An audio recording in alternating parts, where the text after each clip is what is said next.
Welcome back to DouglasCountyDigest.com's presentation of boys Class 1A regional action. We are in Arcola, where the host team, Arcola, the number 6 seed in this regional, has kind of run into a buzzsaw so far.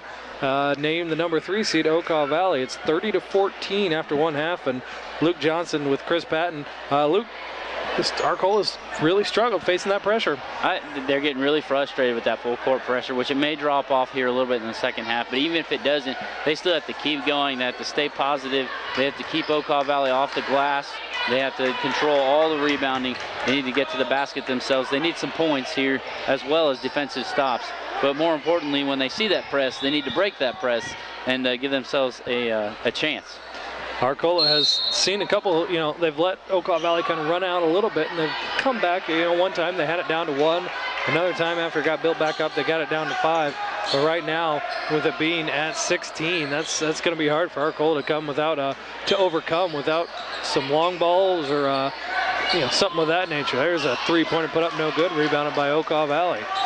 And that wasn't a bad first possession. They got an open three-point look. They kicked it to the high post. They just got to keep going with that and not foul.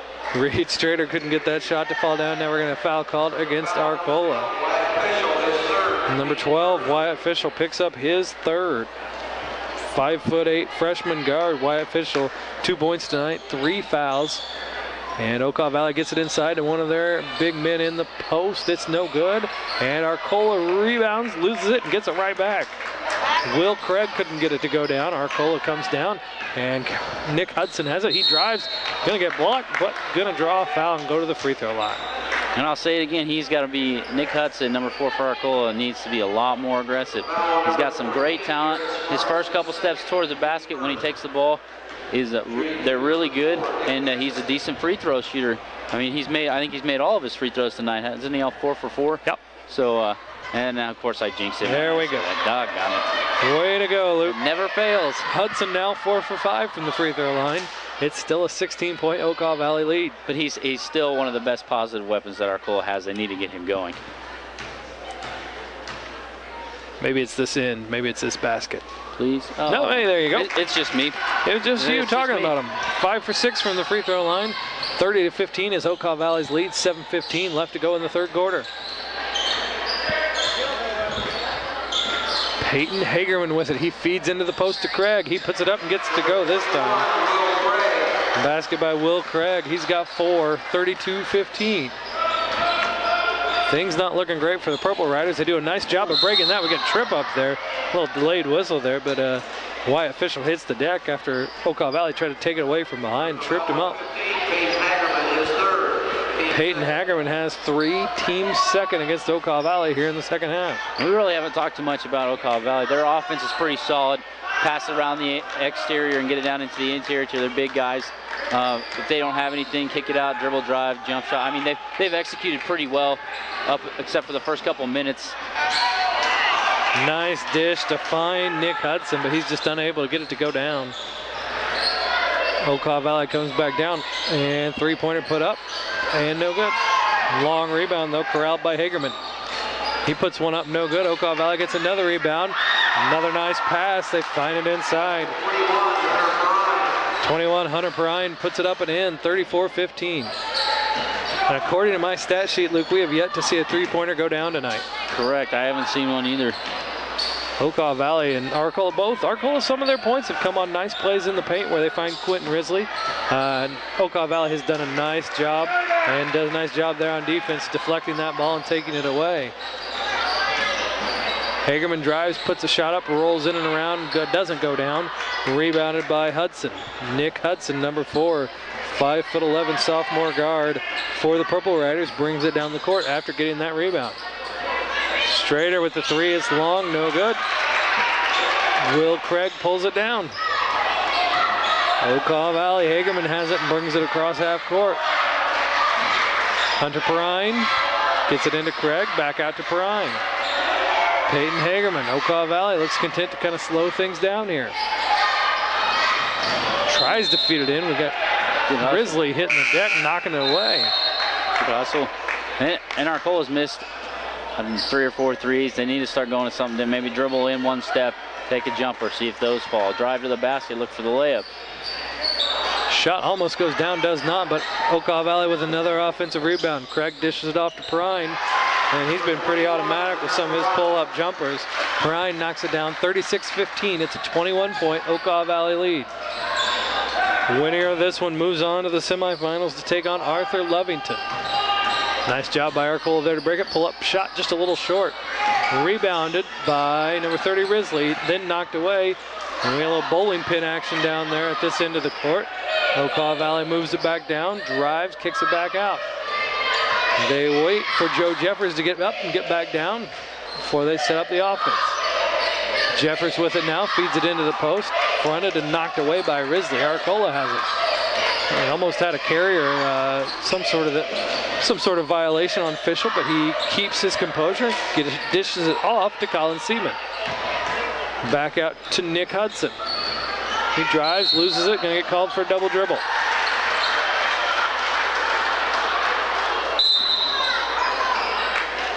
Arcola is gonna call a 30-second timeout, try and see if anything can be done here. And they're just hurting, now they're struggling, finishing their layups, making some shots. Their defense's pressure has picked up a little bit. They forced, Okaw Valley into some difficult shots. They haven't kept them off the glass yet in the second half, but they forced them into some pretty difficult shots, and they just haven't converted on their end. Some turnovers, some shots that are well short, some shots that just didn't get above the rim. Starting to see some long faces here too. I think kind of starting to realize what's sinking in. I think they're worn out. Like you said, some of those shots, they're coming up short, and they just don't have enough left to finish things off. And they're mentally frustrated, and that'll wear you out a lot faster when you're trying to play hard and you're playing catch up here in the second half. You just got to get by. You got to be positive. You always got to think about chipping into the lead and being more aggressive than you were the last possession. Okaw Valley was the 3rd seed in the LOVC tournament earlier this year. They're the 3rd seed in this Class 1A Arcola Regional. Shot put up no good by Okaw Valley, rebounded by Wyatt Fischel. Skies up in the air, and Okaw Valley falls back as Fischel gets it across half court.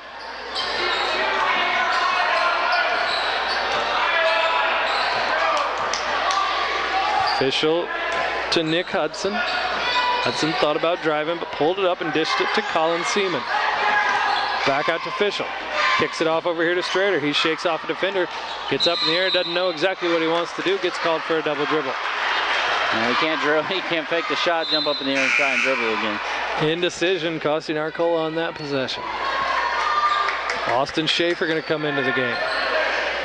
36-15 is Okaw Valley's lead. 3:43 left to go in the third. Central A&M, the #1 seed in this regional, got a bye. They'll take on Cerro Gordo in the first semifinal. Cerro Gordo defeated Bement. Okaw Valley with it now. Looks like they will advance most likely, unless we see a drastic change of momentum here. They will advance to play Arthur Lovington, who defeated Atwood Hammond. We're going to player control foul there against Arcola as they try and clear out that rebound. And that was not a good foul for Arcola, but he had a couple of guys that were on him. I think there should have been a foul call sooner against Okaw Valley for that one. Foul goes against Risley, his 3rd. Okaw Valley has it, gets it inbound now. Shot put up, no good. Rebounded by Okaw Valley, then we're going to foul on the Riders. Some physical play going on here at this juncture of the ball game. And Arcola's got to be careful. They're frustrated, and the more offensive rebounds they give up, the more frustrated they're going to get. They have to keep their attitudes and their tempers in check here. Nick Hudson picks up his first foul, team's 3rd here in the second half. Wesley Thompson with it for Okaw Valley. Backs off a little bit, tries to go off screen possibility set by Craig, but he backed off and tried to float back down into the lane. Out top now with Garrett Sparks into the lane to Craig. That's one thing Arcola's been able to do here lately. When they try and get it into Craig, they've really been collapsing on him and knocking it away. Underneath the basket, Nick Hudson had a chance and turns around and puts it up. And we're going to get another frustration foul there. Austin Schaefer trying to call for a jump ball. He's not going to get that call. And Nick Hudson made that shot a lot harder than it needed to be. Should have just tried to put up the reversal right there as soon as he got the rebound, because he's got 2 taller, bigger defenders right there waiting for him to try and do a fadeaway jumper. Arcola has caught the ball in some bad situations, and they've tried to get away from them, and it seems like a few times they've made things worse for themselves instead of just going right up. Basket goes down there for Wesley Thompson. Wesley Thompson has 13. It's 38-15. Arcola being outscored 8-1 here in the third quarter. 2:20 left to go in the third. Feed into the post to Risley, turnaround jumper, no good. Schaefer almost got caught with another one there. Arcola's youth movement slowing down a little bit here. There's some young guys that have really been fazed by this pressure tonight, it appears. Shot put up but blocked. Fischel takes it away. He's off to the races. He's getting harassed there. Reaching in as Wesley Thompson. He's going to get called for the foul. His third personal foul. Team's third here in the second half. And it looks like Okaw Valley head coach Mike Reynolds going to call a timeout. And he tells his team, hey, back it down a little bit. Don't be, don't get yourself in something that might hurt us going forward. Right, you don't want to see any injuries, especially to your main scorers or any of your starters. He's probably just going to say, not as aggressive as you've been playing the whole game. Back it off a little bit, but not to the point where you're giving up easy layups and easy jumpers, anything like that. They still got to crash the glass. They still got to attack on the offensive end, and they still have to keep playing the great defense they played so far. Only 15 points in 3 quarters. That's really good. Well, we talked about the youth of Arcola. Okaw Valley, kind of a different story. Wesley Thompson's a senior. Garrett Sparks is a senior. Hunter Perrine is a senior. Colton Bush has come in and done a good job off the bench with 8 is a senior. And Will Craig is a senior. So, you got a number of seniors there playing some minutes for Arcola. It's just young guys, and it's guys that have been playing quite a bit all year. Quentin Risley, he's a senior. He's been in there. He's been in there doing as much as he can. Zach Hudson, Reed Strader also have seen some action tonight. They are seniors, and it hasn't been clicking for some of these guys tonight. Arcola with it now. Hudson gives it off to Fischel, who's going to drive, pull up, and tries to feed the post, throws it out of bounds. Being reminded, need to shoot in a situation like that. Yet another chance where pass up maybe an opportunity. I think he had Colin Seaman back here towards us, toward the baseline wide open. He just missed him. Lob into the post doesn't go down, and Colton Bush misses it. Here comes Arcola. Gets it ahead, and Nick Hudson has it. And gives it off Fischel over to Colin Seaman. Back out to Nick Hudson. He's trying to break down Perrine. It's a nice look, but it doesn't go down. Tough night for Arcola. Nice look there. Finally got a good one and just can't get it to go down just a little too hard. 38-15. Okaw Valley leads Arcola. Just over a minute left to go in the third quarter. I know he missed that layup, but he's got to keep going at it. He's got to keep trying to finish the next one. Ooh. Another one of those 13 Wesley Thompson. That kind of looked like what Hunter Perrine has done all night. Just a nice pull-up jumper from the elbow. Knocks it down. Risley has it, met with 2 defenders. Arcola moves it around. It gets down into the corner to Colin Seaman. He puts up a shot. No good, just hits the outside of the net. Okaw Valley has it, 33 seconds left to go in the third quarter. 40-15, Okaw Valley leads. Perrine has it out top. Arcola turning up the defensive pressure a little bit here. Okaw Valley looks content to hold for that one shot. Garrett Sparks with it, gives it off to Wesley Thompson. Thompson going to work around a couple screens, drive to the lane, gets it knocked away. 6 seconds left to go in the third. Can Arcola get anything here? Puts up a shot, and off front iron, no good. Colin Seaman can't get it to go down. We've played 3 quarters here in the Class 1A Arcola Regional. Okaw Valley leads Arcola 40-15. You're watching high school boys basketball on DouglasCountyDigest.com.